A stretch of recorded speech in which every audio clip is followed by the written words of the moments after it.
The story is titled, He Didn't Speak for 3 Years. Then one morning, his cell was empty. You forget what silence sounds like after the first month. In here, the air is always vibrating. It's a thick, humid soup of slamming steel, cursing, the squeak of rubber soles on concrete, and the low, animal hum of 1,000 men trying not to die.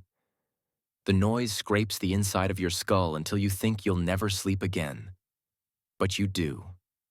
You pass out from exhaustion, and even then, the noise follows you into your dreams.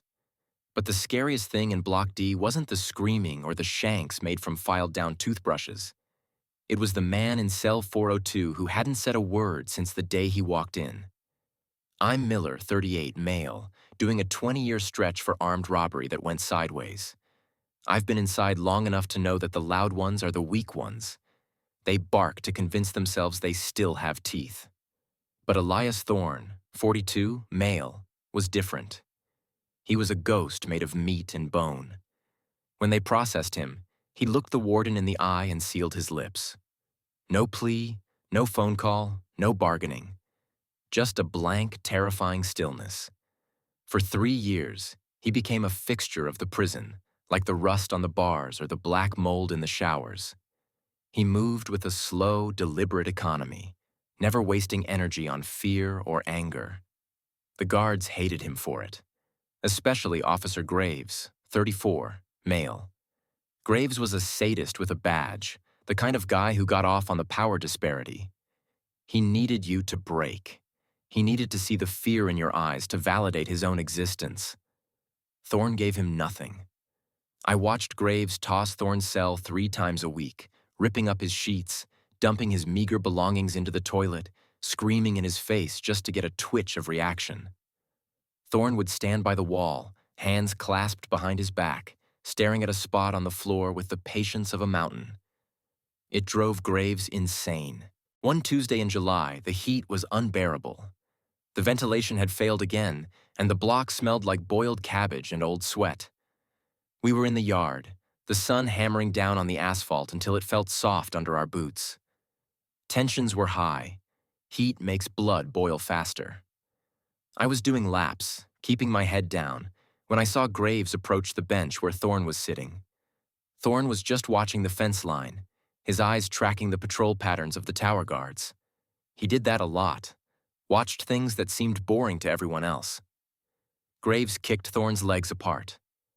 "Spread 'em, dummy. Routine check." Thorne stood up slowly. He didn't resist. He turned and placed his hands on the hot brick wall. Graves patted him down, rougher than necessary, jamming his thumbs into Thorne's kidneys. Thorne didn't flinch. "You think you're better than me?" Graves hissed, leaning close to Thorne's ear. The other inmates stopped lifting weights. The basketball game slowed to a halt. The yard went quiet. A heavy, suffocating silence that radiated from Thorne. "I can make you scream, Thorne. Everyone screams eventually." Graves grabbed the back of Thorne's head and slammed his face into the brick wall.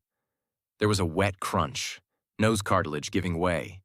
Blood splattered against the red clay bricks, bright and shocking. I flinched. Half the yard clenched their fists. But Thorne? He just pulled his head back, blood streaming down his philtrum, dripping onto his gray shirt. He turned around and looked at Graves.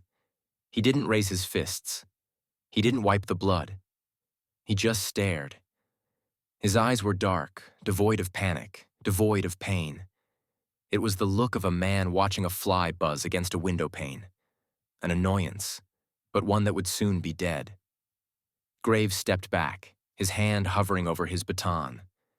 He looked rattled. He had drawn blood, but he hadn't drawn a reaction. "Get to the hole," Graves barked, his voice cracking slightly. "Insubordination. 2 weeks." Thorne nodded once. Just once. He turned and walked toward the segregation unit, the hole, without a guard escorting him. He knew the way. As he passed me, I saw his lips moving slightly, no sound coming out. He wasn't praying. He was counting. He was counting the steps from the yard to the isolation wing. That night, the heat didn't break. I laid in my bunk, listening to the guys 3 cells down arguing over a debt. My mind kept going back to Thorne's face. Most guys in the hole come out broken, shivering, desperate for human contact. Thorne treated it like a business trip. That's when I realized the silence wasn't a coping mechanism. It was a shield. He was hiding something behind that wall of quiet, something massive. And Graves, in his stupidity, was chipping away at the dam, unaware of the flood he was about to unleash. The violence today wasn't the end of something. It was the ignition. The air in the block felt different after that. Charged with static, like the moments before a thunderstorm breaks the sky apart. 14 days is a lifetime when you're in the hole. It's enough time to forget your mother's face, to forget the taste of bread, to forget that you are a human being and not just a piece of livestock rotting in the dark. When the guards finally dragged Elias Thorne back to D Block, he looked like a husk. His skin was the color of wet newspaper, tight against his cheekbones, and he walked with a slight hitch in his left leg, a souvenir from sleeping on concrete without a blanket. He had lost maybe 15 pounds, but his eyes, those dark, abyssal eyes, were brighter than ever. They burned with a feverish intensity that made the hair on my arms stand up. Officer Graves was waiting for him at the gate, twirling his baton like a drumstick. He looked disappointed. He wanted a broken man to stumble out, weeping and begging for forgiveness. Instead, Thorne walked past him, limping but upright, staring straight ahead at cell 402. "You look like shit, Thorne," Graves sneered, stepping into his path. Maybe another 2 weeks would fix that limp. Thorne stopped. He didn't look at Graves. He looked through him, at the control booth behind the guard station. It was a subtle shift, something only I caught because I was watching so closely. Thorne wasn't engaging with the bully anymore. He was studying the lock on the cage. Graves, sensing the dismissal, shoved Thorne hard against the railing. "I'm talking to you," Graves roared. Spittle flew from his mouth. The block went dead silent again. This time, the tension wasn't just fear, it was anticipation. We were a powder keg, and Graves was flicking matches. Thorne slowly regained his balance, dusted off his shoulder, and stepped into his cell. The heavy clang of the door sliding shut sounded like a gunshot. That night, the heat broke. It didn't cool down, though. The sky just turned a bruised purple, and the air pressure dropped so low it felt like the weight of the ocean was crushing our chests. A storm was coming. A bad one. By midnight, rain was lashing against the high, barred windows like handfuls of gravel. The lights in the block flickered, buzzed, and dimmed, casting long, jumping shadows that made the tiers look like the ribcage of some giant, dying beast. I couldn't sleep. The air in my cell felt thin. I was staring at the ceiling, counting the water stains, when I heard a scratching sound. Not a rat. It was rhythmic. Scrape. Pause. Scrape. Pause. I rolled over. My cell, 403, shared a plumbing wall with thorns. I sat up and pressed my ear to the cold cinder block. The scratching stopped. Then a low, metallic tap, tap, tap echoed through the pipes behind my toilet. I hesitated. Getting caught communicating after lights out was an automatic beatdown. Maybe a trip to the hole. But curiosity is a dangerous drug. I grabbed my plastic cup and tapped it against the pipe 3 times. Silence. Then a soft scraping near the floor. I got down on my knees. Between the mortar and the steel toilet fixture, there was a tiny gap where the caulk had rotted away years ago. A small, rolled-up piece of paper, no bigger than a cigarette butt, was being pushed through from the other side. My heart hammered against my ribs like a trapped bird. I pulled it through. It was a strip torn from a Bible page, the paper thin and translucent. In the dim emergency lighting, I unfolded it. There were no words, just a drawing. It was a sketch of the main circuit breaker panel in the guard station. the one Graves stood in front of every day. Thorne had drawn it from memory, perfect in every detail. Next to it, he had sketched a lightning bolt and a time. 03 Das. I stared at the paper, my hands trembling. He wasn't just surviving in there. He was planning. The counting, the staring, the silence. It was all data collection. A sudden crash of thunder shook the building, and the lights died completely. The block plunged into absolute pitch blackness. Screams erupted from the lower tiers. Panic, confusion, the roar of 200 caged men reacting to the dark. "Lockdown! Stay in your bunks!" Graves's voice boomed over the intercom, distorted by static. "Emergency power initializing." In the dark, I heard it. A voice. It was rough, unused, like gravel grinding together, dry as old bones. It came from the vent between our cells. Miller. It was the first time I'd heard Elias Thorne speak. It sounded less like a human voice and more like a tectonic plate shifting. "Miller," he rasped again, urgent and low. "The thunder covers the noise. The generator takes 10 seconds to cycle. 10 seconds, Miller." "What?" I whispered back, pressing my face to the vent, sweating ice. "What are you talking about?" "The locks," Thorne said. "They're magnetic. When the main line cuts and the generator kicks in, the magnets die for 10 seconds." The lights buzzed back on, blinding and harsh. I jumped back to my bunk, shoving the note into my mouth and swallowing it dry just as Graves's flashlight beam swept across my bars. "Quiet down!" Graves screamed, walking the tier, his beam cutting through the gloom. He looked rattled. The storm was messing with the systems. He stopped in front of Thorne's cell. Thorne was lying on his bunk, hands behind his head, eyes closed, the picture of tranquility. Graves shone the light right in his face. Thorne didn't even blink. Graves cursed and moved on. I lay there, staring at the flickering bulb, my stomach churning. 10 seconds. That's what he had been waiting for. That's why he counted. He wasn't meditating. He was timing the lag in the prison's aging electrical grid. And he had just invited me in. But there was a problem. To get to the exit, we'd have to get through the central gate, past the station, past Graves. And Graves was unraveling. I could see it in the way he gripped his baton, the way his eyes darted around the shadows. He was scared of Thorne, and fear makes men dangerous. The next morning, the storm was still raging. We were on lockdown. No yard, no showers. Breakfast was a cold tray shoved through the slot. When Graves came by to collect the trays, he dropped Thorne's on the floor, spilling lukewarm oatmeal everywhere. "Clean it up," Graves ordered. Thorne stood up. He walked to the bars. He looked at the mess, then up at Graves. And then, for the first time in 3 years, Thorne broke his routine. He didn't clean it. He reached through the bars, quicker than a snake, and grabbed Graves's wrist. It happened so fast I almost missed it. Thorne didn't pull. He just squeezed. Graves shrieked, a high, undignified sound, and dropped his baton. Thorne held him there for a second, just long enough for Graves to look into his eyes and see the death waiting there. Then Thorne let go.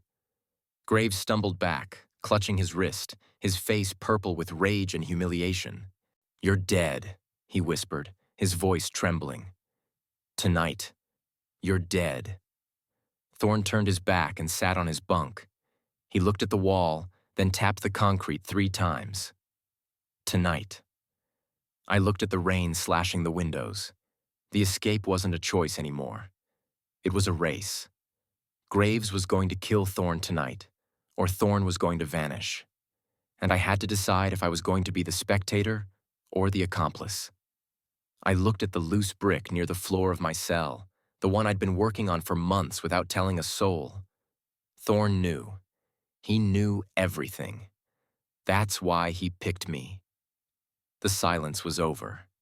The noise was about to begin. 3 odd a.m. came with a sound like the sky was being ripped in half. The thunder didn't just rumble.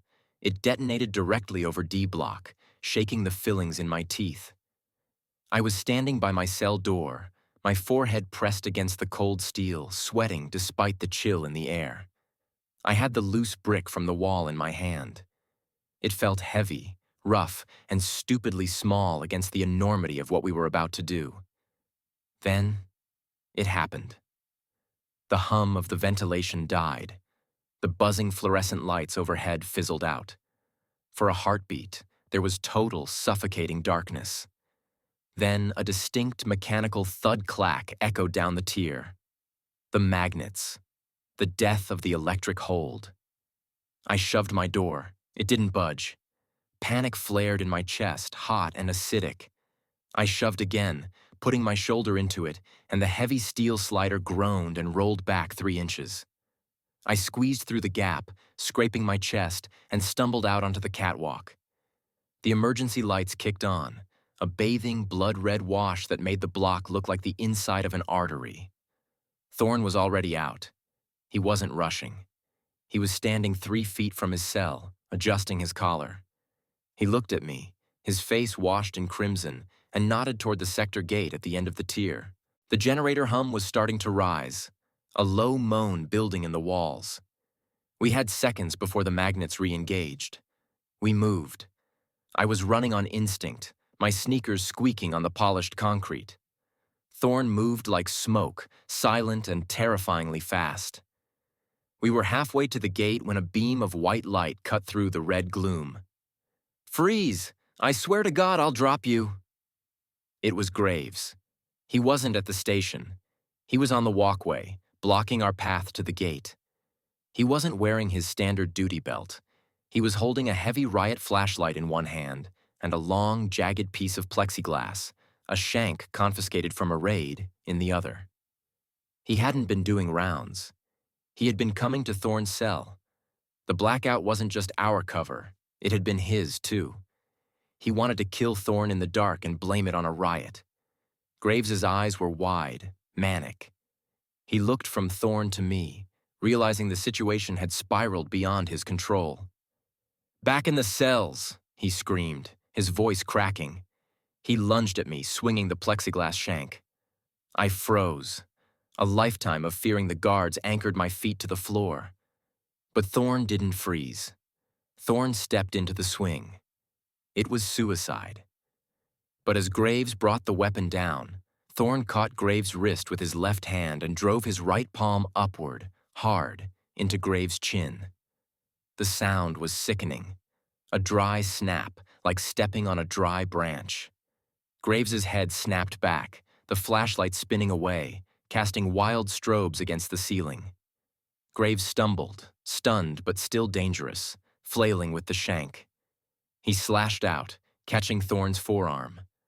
Blood sprayed, black in the red light. Thorne didn't even grunt. He grabbed Graves by the throat and the belt, lifted him, actually lifted him off the ground, and slammed him backward into the railing. The metal groaned. Graves gasped, the wind driven out of him. Thorne leaned in close, his face inches from the guards. For a second, I thought Thorne was going to throw him over the rail, a 3-story drop to the concrete below. It would have been justice. It would have been easy. Instead, Thorne reached into Graves' pocket and ripped out the master key ring. He headbutted Graves, a brutal, efficient crack of skull against skull. Graves went limp, sliding down the railing like a wet towel, his eyes rolling back in his head. "The gate," Thorne rasped. He didn't check his wound. He threw the keys to me. I caught them, my hands slick with sweat. The generator hum was a roar now. The lights were flickering, trying to switch from red emergency to white main power. I fumbled with the lock. Click. The gate swung open. We slipped through just as the main power surged back. Behind us, 50 cell doors simultaneously slammed shut as the magnets re-engaged, a thunderous boom that shook the floor plates. If we had been 2 seconds slower, we would have been sealed on the tier with a half-dead guard. We were in the service corridor now. The noise of the block, the waking inmates, the shouting, the confusion, was muffled behind the heavy fire door. Here it was quiet. It smelled of ozone, floor wax, and old copper. Thorne leaned against the wall, breathing heavily through his nose. He looked at his arm. The gash was deep, a nasty slice from elbow to wrist. He looked at me, his eyes devoid of pain, only calculation. "Give me your shirt," he said. I stripped off my prison blues without a word. He wrapped it tight around his arm, using his teeth to pull the knot secure. He looked at the keys in my hand, then up at the ceiling where a bundle of thick conduits ran along the length of the hall. "Graves wasn't the problem," Thorne said, his voice stronger now, shedding the rust of 3 years. "He was the distraction. The count isn't for another 4 hours. They'll find him before then." "Where do we go?" I asked, my voice trembling. "The towers watch the yard. The perimeter is electrified." Thorne pointed to a heavy, nondescript door marked high voltage, authorized personnel only. "We aren't going to the yard, Miller," he said, moving toward the door. "We're going underneath. The storm flooded the storm drains in the lower sector. The sensors in the pipes, they can't tell the difference between rising water and a moving body." He took the keys from my shaking hand and unlocked the door. Inside, a metal ladder descended into a pitch-black shaft. The air wafting up was cold and smelled of wet earth and sewage. "This is the easy part," Thorne said, looking back at the heavy steel door we had just come through. "The hard part is that we just killed the old versions of ourselves. If you climb down this ladder, Miller, you never come back up. Not as who you were." I looked at the blood on the floor. Graves' blood, Thorne's blood. I looked at the brick I was still clutching in my hand, a useless talisman of a plan that never would have worked. I dropped the brick.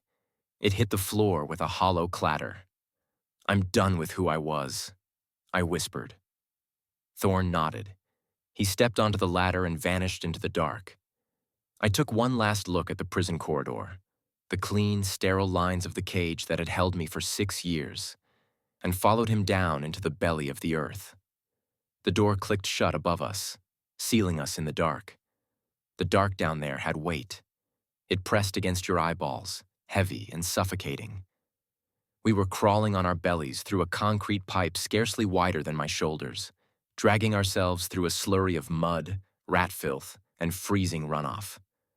The roar of the storm outside reverberated through the drainage system, amplifying into a deafening, hollow boom that sounded like the earth itself was dying. Thorne was ahead of me. I could hear his labored breathing, a wet, rattling sound that scared me more than the darkness. He was losing blood fast. The shirt I'd tied around his arm was soaked through, and every time the lightning flashed through a grate somewhere far above, I saw the dark trail he was leaving in the gray sludge. "Keep moving," Thorne grunted, his voice bouncing off the curved walls. "The water," I choked out, spitting grit from my mouth. "It's rising." It was. The storm was flooding the intake valves. When we dropped into the pipe, the water was at our wrists. Now, 10 minutes later, it was pushing against my chest, icy and relentless. If the pipe filled completely, we'd drown in the dark, jammed together like bullets in a chamber. We scrambled forward, scraping skin off our elbows and knees. The tunnel angled downward, sending us sliding into a wider junction chamber. Here, the water was waist-deep, swirling violently. The noise was unbearable, a constant thundering crash of water meeting concrete. Thorne stumbled. His knees buckled, and he splashed face first into the black water. "Elias!" I screamed, lunging forward. I grabbed the back of his shirt and hauled him up. He was shivering violently, his lips blue in the sudden flash of a distant lightning strike. The unshakable mountain was crumbling. The 3 years of silence, the hole, the fight with Graves, the blood loss. It was all collecting its debt at once. He looked at me, eyes glassy. "Go," he wheezed. "The outlet. 50 yards. "Shut up," I snapped, grabbing his good arm and draping it over my shoulder. You didn't get me out of that cage just to make me watch you drown in shit water. Move. We waded through the current, fighting the weight of the water. Every step was a battle. My lungs burned, my legs felt like lead. But I could see it ahead, a faint gray square of light. The outlet. We reached it, gasping. It was a heavy iron grate, rusted into the concrete, blocked by a tangle of driftwood and trash that had washed down during the storm. Beyond the bars, I could see the ravine, the rain coming down in sheets, and the trees bending in the wind. Freedom. It was right there, smelling of wet pine and ozone. I threw myself at the grate, shoving against the iron. It didn't budge. I kicked it, screamed at it, tore at the driftwood until my fingernails bled. Nothing. It was sealed tight by decades of rust. The water in the chamber was rising fast. It was at our chests now. "Miller," Thorne said. He wasn't looking at the grate. He was looking at the hinges. "Together. On 3. He braced his shoulder against the rusted metal frame. I jammed my back against it, locking my legs. 1, Thorne rasped. The water lapped at our chins.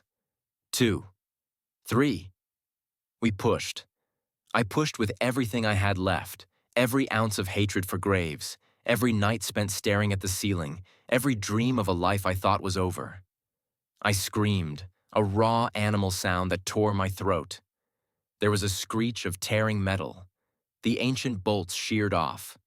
The grate swung outward, and we tumbled out into the air, falling 6 feet into the churning mud of the ravine bank. I hit the ground hard, rolling in the wet grass. I lay there for a second, gasping, staring up at the chaotic sky. Rain hammered my face. It was cold, violent, and the most beautiful thing I had ever felt. I sat up, wiping mud from my eyes. "We did it," I laughed, a hysterical, broken sound. "Thorne, I stopped. Thorne was standing at the edge of the rushing creek, washing the filth off his arms. The rain had washed the blood from his face, leaving him pale and ghost-like. He looked at the prison looming on the hill above us, a black fortress against the lightning. The alarms were finally blaring, distant and pathetic against the roar of the wind. He turned to me.